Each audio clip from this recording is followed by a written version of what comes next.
Жетісулық 500 адам банкрот деп танылды. Олардың банк алдында қарызы 651 миллион теңгеден асады.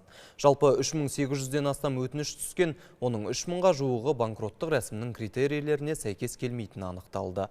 Бұл туралы бүгін мемлекеттік кірістер департаментінің өкілдері журналистер үйінде өткен баспасөз алаңында мәлімдеді.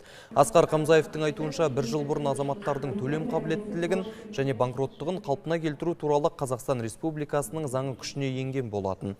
Заңның мақсаты несиесін төлей алмай қиындыққа ұшыраған азаматтардың қаржылық жағдайын жақсарту. Жалпы брифинг барысында отбасы бюджетін жоспарлау, несие алу реті мен жеке тұлғалардың банкроттығына қатысты ақпарат айтылды.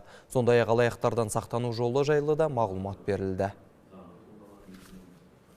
Білесіздер, қазіргі таңда өте көп адамдар банк алдында, микроқаржылық ұйымдар алдында, коллекторлық агенттіктердің алдында өте көп берешектері бар.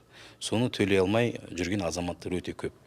Сондықтан бұл заң бұл азаматтарға қарыздарды есептен шығару арқылы көмегін тигізеді.